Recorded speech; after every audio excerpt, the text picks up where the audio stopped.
Salud y bendición amigos 4.0, bienvenido a nuestro curso de física de cuarto año, tema 1, del segundo lapso de este año escolar. Presentamos la parte de lo que es la mecánica clásica y vamos a hablar sobre el movimiento. Vamos a definir qué es el movimiento. En física se entiende por movimiento al cambio de posición de un lugar a otro, evidentemente, que experimenta un cuerpo en el espacio en un determinado periodo de tiempo. Todo movimiento depende del sistema de referencia desde el cual se le observa. ¿A qué me refiero con esto? Si por ejemplo yo les pregunto a usted se está moviendo con respecto a la Tierra, usted me puede decir que no, y es verdad, con respecto al suelo usted no se está moviendo, si está sentado o parado. Pero si le dijera que justamente la Tierra está girando alrededor del Sol, es decir, con respecto al Sol, está girando la Tierra, y si la Tierra se está moviendo con respecto al Sol, usted también se está moviendo, aunque no pareciera. Por eso es que hablamos de depende de nuestro sistema de referencia. El movimiento de los cuerpos se estudia mediante la cinemática y la dinámica, y ambas se integran dentro de la mecánica. La mecánica clásica estudia fenómenos que involucran a todos los cuerpos de manera macroscópica, es decir, a grandes tamaños, con velocidades pequeñas comparadas a la de la velocidad de la luz.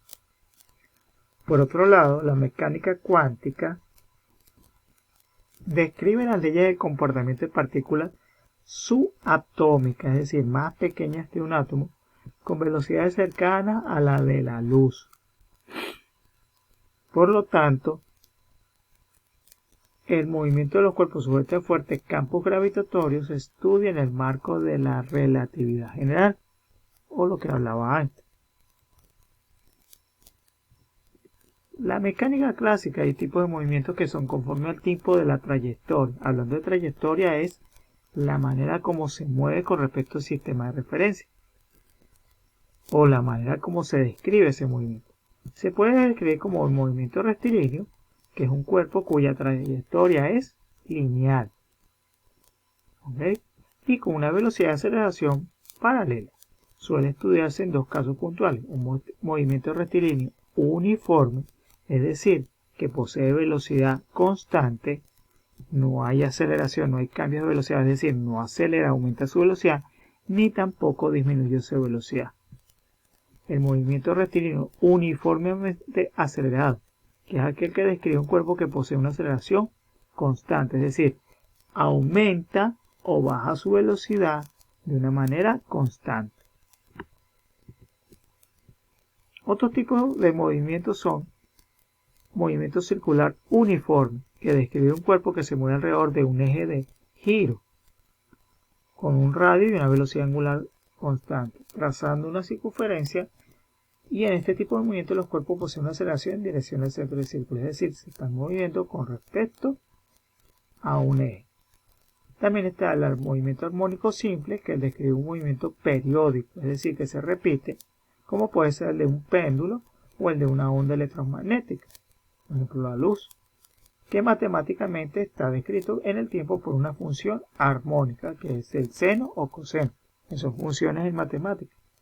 El movimiento puede ser no armónico, es decir, no repetirse en el tiempo, pero aún así describir trayectorias ondulatorias, y en este caso se le denomina movimiento ondulatorio. Otro ejemplo de movimiento ondulatorio sería el sonido al viajar en el aire. Movimiento parabólico describe un movimiento que se traza una parábola. Es el resultante de la composición de un movimiento rectilíneo uniforme horizontal y uno uniformemente acelerado vertical. Un ejemplo de este tipo de movimiento sería el que realiza una pelota cuando se lanza hacia arriba con un ángulo de inclinación con respecto al horizontal. Si no, bueno, verifiquen ustedes precisamente cómo es el movimiento de cuando usted lanza una pelota con cierto grado de inclinación, o cuando tiene usted un dispositivo como una manguera en el cual sale un chorro de agua y lo inclina un poquito. Vea cómo es el movimiento. Los elementos de movimiento son las características o propiedades que se pueden describir, y son los siguientes: la trayectoria, que es la que les hablaba al principio, que es la línea con que se puede describir el movimiento de un cuerpo puntual. por ejemplo, si es en línea recta, si es parabólico, si es circular, y que conforme a su naturaleza puede ser rectilínea, curvilíneo, circular, elíptico, parabólico, por poner algunos ejemplos. La distancia es la cantidad del espacio recorrido por el móvil en su desplazamiento, haciendo la diferencia que una cosa es distancia y otra cosa es desplazamiento. Distancia es cuánto es el espacio que hay entre esos puntos y el desplazamiento cuánto se ha movido con respecto a su posición inicial. De esta manera eso lo vamos a hablar más adelante en próximas clases. La velocidad es la relación entre la distancia recorrida y el tiempo en que el móvil la recorre.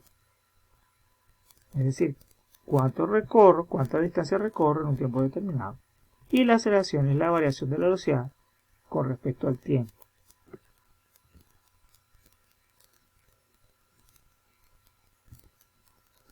¿Cuál va a ser su actividad? Un cuestionario que va a consistir de lo siguiente, en el cual te lo va a mandar a este correo. Me va a poner, por ejemplo, tengo este ejemplo de movimiento, el movimiento de los astros. Los planetas giran alrededor del Sol en órbitas elípticas. Entonces, ¿qué va a hacer usted? Va a hacer un cuestionario en el cual, siguiendo el anterior ejemplo, el que acabo de decir del movimiento de los astros, los planetas, describa el movimiento de 5 objetos. Describa el movimiento de 5 objetos, indicando el tipo de movimiento por su trayectoria y los elementos que constituyen cada movimiento. Vuelvo otra vez con el ejemplo. El movimiento de los astros, los planetas, que giran alrededor del Sol en órbita elíptica, es decir, un movimiento elíptico. Eso es lo que va a hacer para 5 objetos. Finalmente cito 1 Timoteo 4:12, en la cual en una versión de traducción al lenguaje actual diría: no permitas que nadie te desprecie por ser joven.